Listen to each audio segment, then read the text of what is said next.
Every single thing you think you know about the Megalodon is probably wrong. Not slightly wrong, fundamentally wrong.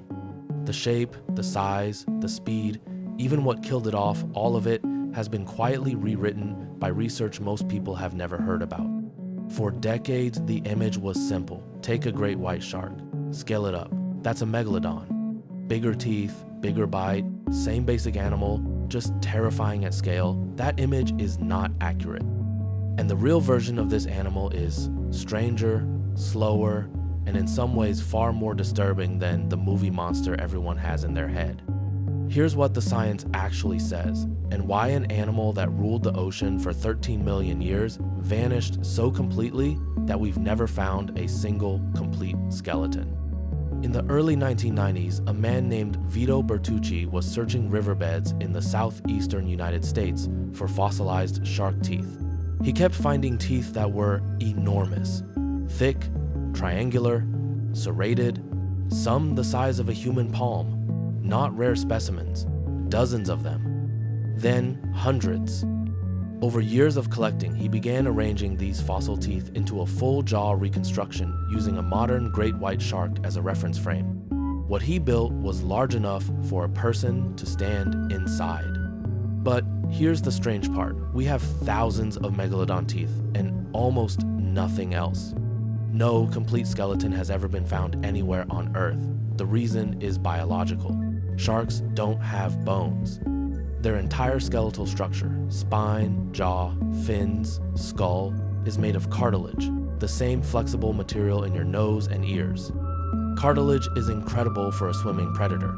It's light, it's flexible, it reduces stress on the body during high force movement. But cartilage does not fossilize. When a shark dies, the cartilage decomposes, along with the muscle and organs within weeks. The only thing hard enough to survive is enamel, teeth. And a single Megalodon produced an estimated 40,000 teeth across its lifetime, constantly shedding and regrowing them the way modern sharks still do. Every tooth that fell out got buried in sediment and slowly fossilized. That's the entire reason we know this animal existed at all. 40,000 teeth scattered across ocean floors worldwide and not one bone. Which means everything we think we know about its body had to be reconstructed from fragments. And that reconstruction has changed dramatically. A modern great white shark reaches about 20 feet. That alone changes how people behave at the beach. Early estimates place Megalodon between 50 and 65 feet, already an almost incomprehensible scale. But a 2025 study analyzing fossilized vertebral columns pushed the upper estimate even further, close to 80 feet. That's not just bigger. That's an animal with a mouth wide enough to take large prey in a single bite, several times heavier than any previous estimate suggested. Here's where the science gets uncomfortable though. At that scale, an animal doesn't just become a bigger version of something smaller. Everything about how it functions changes: metabolism, hunting strategy, energy requirements, all of it. And we have no living reference point. No predator alive today operates at this exact scale in this exact way. We are reconstructing not just an animal's size, but an entire way of life from teeth and inference. How fast did it actually swim? What did it actually hunt? Did it chase prey or wait for it? The answers to these questions just changed completely, and not in the direction anyone expected. Paleontologists estimate Megalodon's maximum bite force at roughly 180,000 newtons.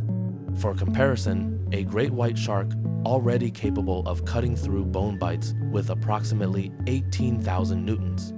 Megalodon's bite was estimated to be 10 times stronger than that.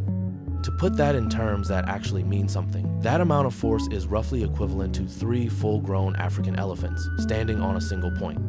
This wasn't incidental to being large. The teeth were serrated on both edges, specifically engineered to slice through dense material. When researchers examine fossilized whale bones from this era, they find deep parallel gouge marks directly on the rib cage. Not bite marks around the body, bite marks through it. This shark wasn't just large enough to take down massive prey. It had evolved specifically to disable that prey as fast as biologically possible. And there's a reason speed of the kill mattered so much. Because Megalodon, unlike most sharks alive today, appears to have been warm-blooded or at minimum capable of maintaining a body temperature higher than the surrounding ocean. Warm-blooded predators burn energy at an extraordinary rate. Estimates suggest Megalodon needed approximately 100,000 calories every single day. That's roughly 50 times what an adult human consumes. Every day it failed to make a kill, it was burning irreplaceable energy reserves.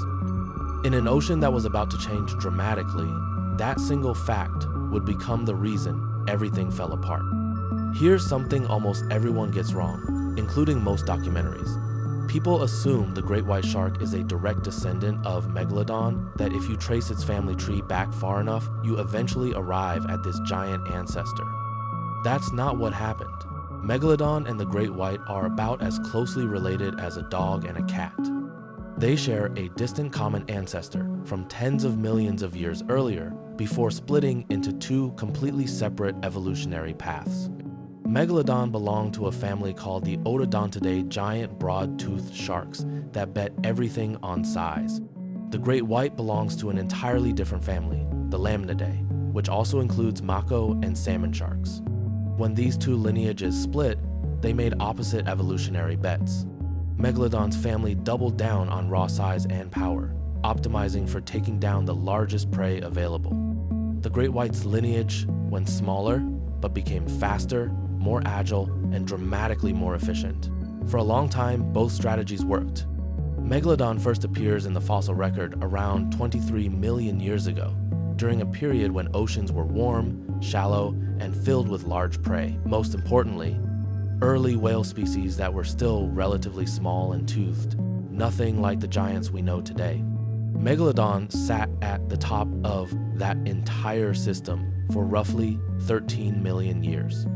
For context, the entire span of human evolutionary history, every ancestor in our genus covers about 3 million years.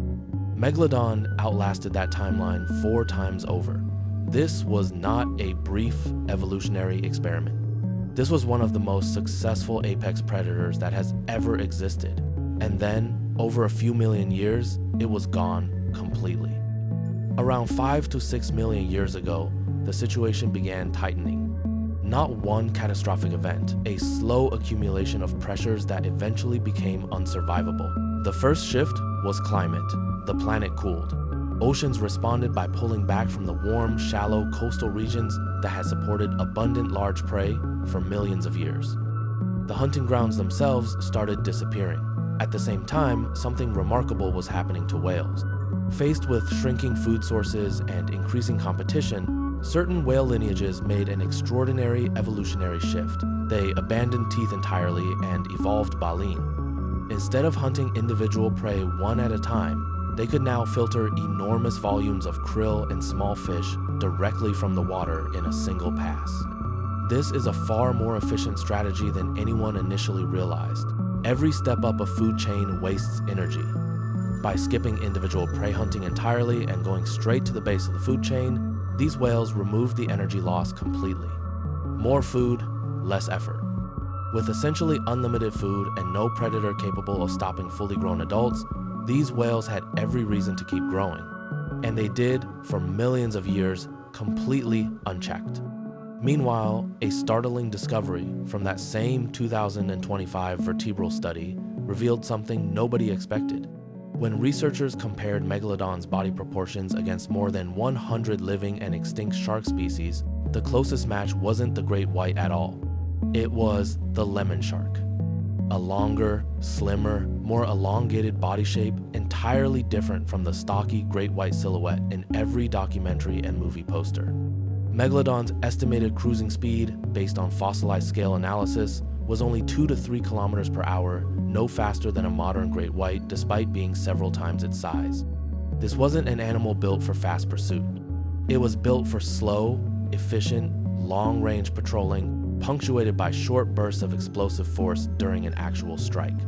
While Megalodon's prey base was disappearing or transforming into something too massive and too widely distributed to chase down, a different predator was quietly adapting to fill the gap left behind. The ancestors of the modern great white shark were evolving for colder, deeper water in a way Megalodon never adapted to. They could pursue fast, agile prey through environments Megalodon's massive body simply couldn't follow into. And the early baleen whales, still relatively small at this stage, before millions of years of unchecked growth, were exactly within the great white ancestors' hunting range. What was actually happening was a handover. The prey base that has sustained Megalodon for 13 million years was either vanishing from cooling oceans or transforming into something too large and too dispersed to reach. And into that exact gap, a smaller, faster predator stepped in and filled the space more efficiently than Megalodon's massive, warm-blooded body ever could.